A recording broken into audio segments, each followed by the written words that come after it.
இந்த மேடையில் நாம் பார்ப்பவிருப்பது தெய்வத்தால் ஆகாதெனினும் முயற்சி தன்மை வருத்த கூலி தரும். நமது 17வது மெகா மகளிர் சாதனையாளர் விருது வழங்கும் விழாவில் அடுத்தபடியாக நாம் காணவிருக்கும் விருது முயற்சி என்ற சொல் எவ்வளவு வலிமையானது என்பதற்கு இவரை விட சிறந்த உதாரணம் வேறு யாரும் இருக்க முடியாது என்பதை பறைசாற்றி வருகிறது. இவர் யார்? இவர் என்ன செய்திருக்கிறார்? இவரை பற்றிய ஒரு தொகுப்பை திரையில் காண்போம். எண்ணென்ப ஏனை எழுத்தென்ப இவ்விரண்டும் கண்ணென்ப வாழும் உயிர்க்கு என்றார் வள்ளுவர்.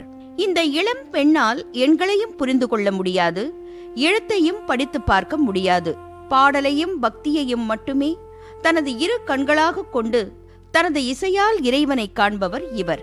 2001ஆம் ஆண்டு ஏப்ரல் மாதம் 6ஆம் தேதி சென்னையில் திரு சுரேஷ்குமார் திருமதி சுபாஷினி தம்பதியினருக்கு மகளாக மலர்ந்த செல்வம் இவர். இந்த உலகை காணும் ஆர்வத்திலேயோ என்னவோ 6 மாதத்தில் இப்பூ உலகில் உதித்த இவருக்கு அப்பார்வை வரம் மட்டுமே கிட்டவில்லை. பொதுவாக நிறை மாதம் பிறந்த குழந்தை சுமார் 3 கிலோ எடை கொண்டிருக்கும். இவர் பிறக்கையில் இவரது எடை வெறும் 600 கிராம் மட்டுமே.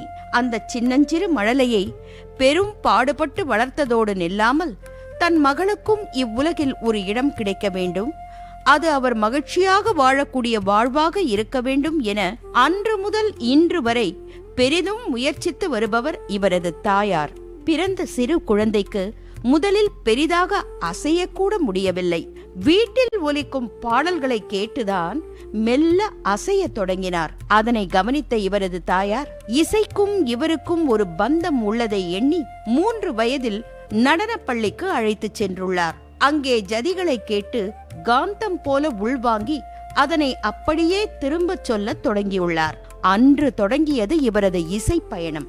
பார்வையற்றோருக்கான லிட்டில் ஃப்ளவர் பள்ளியில் கல்வி கற்கத் தொடங்கிய இவர் அத்துடன் கர்நாடக இசையையும் கற்கத் தொடங்கினார். 8ஆம் வகுப்புக்கு மேல் இவரால் கணக்கு பாடங்களை கற்க இயலவில்லை. ஆயினும் இல்லத்தில் இருந்தவாறே தனி தேர்வராக 10ஆம் வகுப்பு தேர்ச்சி பெற்றதுடன் குரலிசை பட்டய படிப்பு, இசை ஆசிரியர் பட்டய படிப்பு, கலையியல் இளையர் குரலிசை ஆகிய பட்டங்களை பெற்றவர் இவர். மிகுந்த இறை நம்பிக்கை கொண்ட இவரது தாயார் நம்பிக்கையுடன் நில்லாமல் அந்த பக்தியை முயற்சியை பயிற்சியாக்கி சிறு வயது முதலே மகளுடன் நாள் ஒன்றுக்கு 2 முதல் 3 மணி நேரம் பக்தி பாடல்களை கற்று தந்ததன் பயனாக இதுவரை ஏறத்தாழ 500 பாடல்களை தனது விடாமுயற்சியாலும் தொடர் பயிற்சியாலும் மனப்பாடமாக பாடக்கூடிய வல்லமை பெற்றவர் இவர்.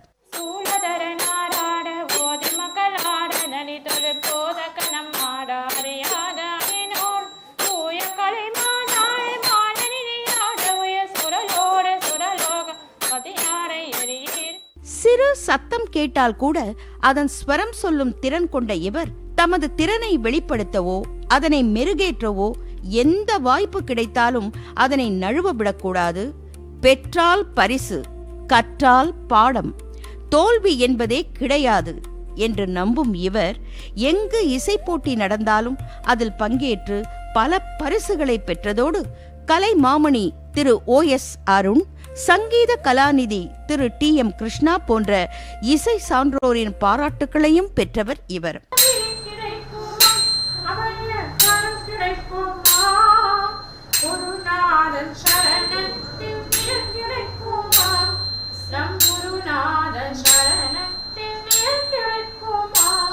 ஒவ்வொரு சொல்லாக படித்து தேவாரம், திருவாசகம், திருப்புகழ் போன்ற பக்தி இலக்கியங்களை மனப்பாடமாக பாடும் இவர் தமிழ் மட்டுமன்றி தெலுங்கு, மலையாளம், கன்னடம் என 4 மொழி பாடல்களையும் பாடக்கூடியவர்.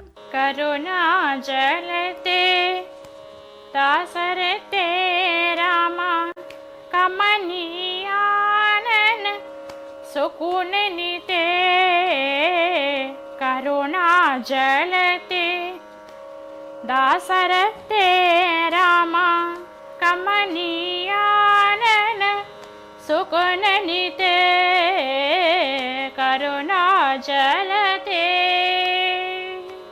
வாய்ப்பாட்டில்தான் வல்லவர் என பார்த்தால் வயலின் மற்றும் வீணை ஆகிய இசை கருவிகளை வாசிப்பதிலும் அசத்துகிறார்.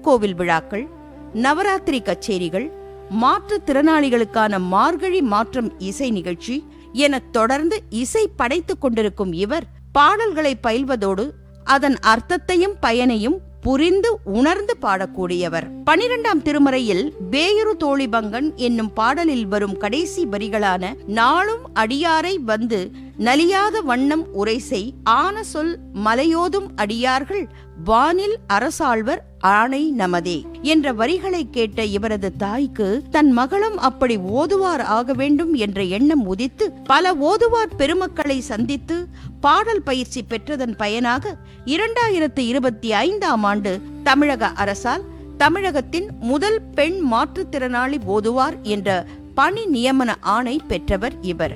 இவரது வாழ்வை பார்த்தால் நமக்கெல்லாம் எளிதாக கிடைக்கும் எதுவும் இவருக்கு கிடைக்கப் பெறவில்லை. பிறப்பில் உயிர் வாழ போராட்டம், பின்னர் பேச இயல்பு வாழ்க்கைக்கு வர போராட்டம், கல்வி கற்க போராட்டம் என எத்தனை இருப்பினும் அதனையெல்லாம் கடந்து இன்றளவும் தான் கற்ற பாடல்களை நினைவில் கொள்ள தானே ஒரு அட்டவணை மனதில் இட்டு தினமும் வீட்டில் 3-4 மணி நேரமும் திருக்கோவிலில் 3 மணி நேரமும் ஆனந்தமாக பாடி வரும் இவர் தெய்வத்தான் ஆகாதெனினும் முயற்சி தன் மெய்வருத்த கூலி தரும் எனும் குரலுக்கு வாழும் உதாரணம்.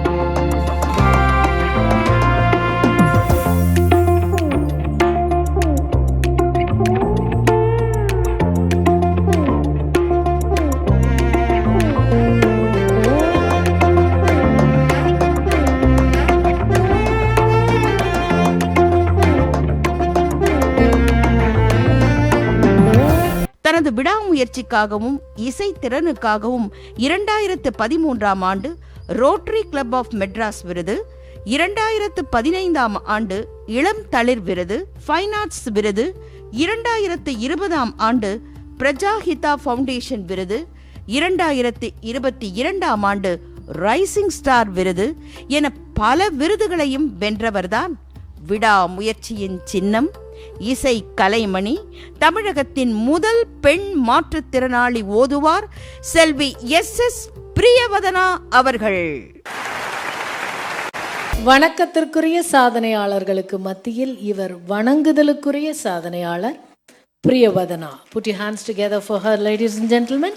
தமிழகத்தின் முதல் பெண் மாற்றுத்திறனாளி ஓதுவார் செல்வி SS பிரியவதனா அவர்களை நமது மெகா மகளிர் சாதனையாளர் விருதினை பெற மேடைக்கு அன்போடு அழைக்கிறோம். உடன் அவரது தாயார் திருமதி சுபாஷினி அவர்களையும் அன்போடு அழைக்கிறோம்.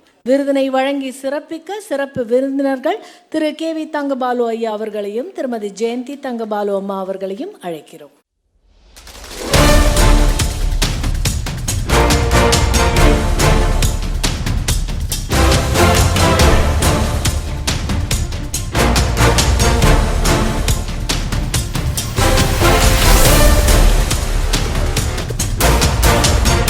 பிரியவதனாவின் தந்தை திரு சுரேஷ்குமார் அவர்களை மேடைக்கு அன்போடு அழைக்கிறோம்.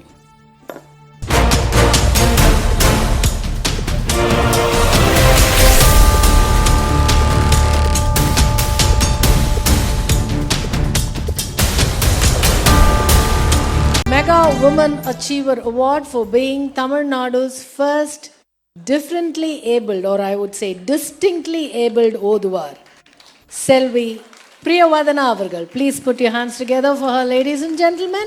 A big round of applause goes her way.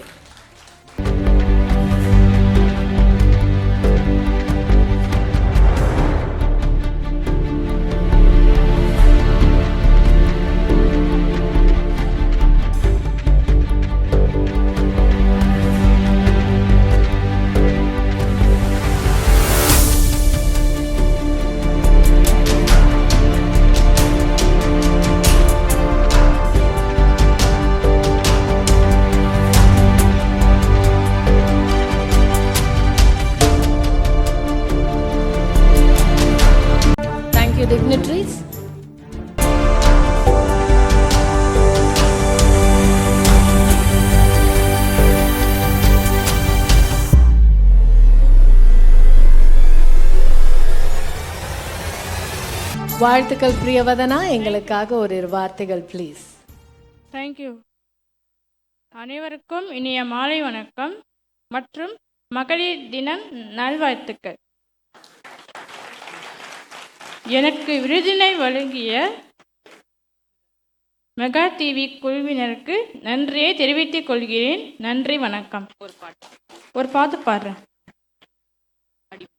அடி மீது அடி வைத்து அழகான நடை வைத்து விளையாட ஓடிவா முருகா, என்னோடு சேரவா முருகா. அடி மீது அடி வைத்து அழகான நடை வைத்து விளையாட ஓடிவா முருகா, என்னோடு சேரவா முருகா. உன்னோடு சாய்ந்தாட உடலிங்கு தள்ளாட உயிர் மெல்ல ஏங்குதே குமரா, உன்னை காணும் ஆசைதான் குறைவா, உன்னை காணும் ஆசைதான் குறைவா.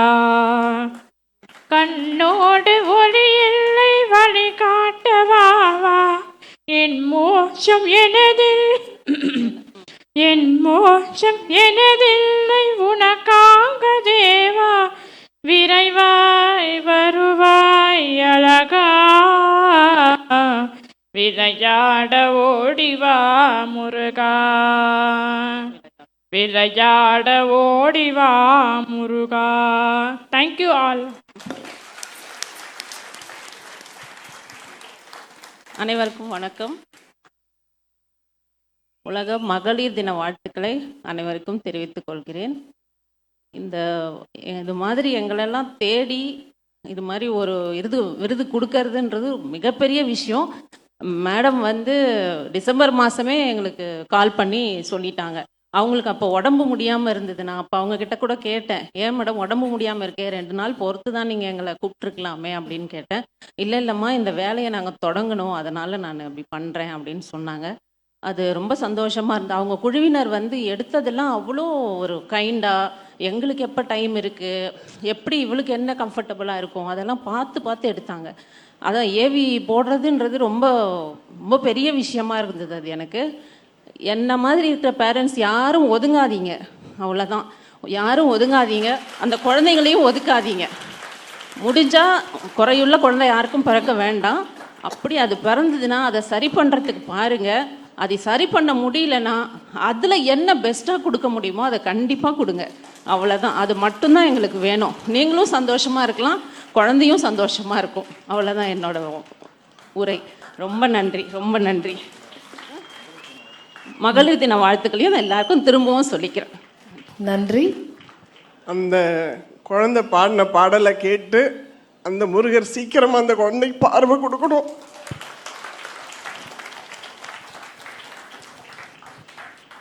நெகிழ்ச்சியான இது போன்ற தருணங்கள். மேடம், ஒரு சிற்பம் செதுக்கப்படுவதற்கு முன்பே அந்த சிற்பி கண்ணுக்கு அந்த கல்லில் அந்த சிற்பம் எப்போதோ தெரிந்து விடுமாம்.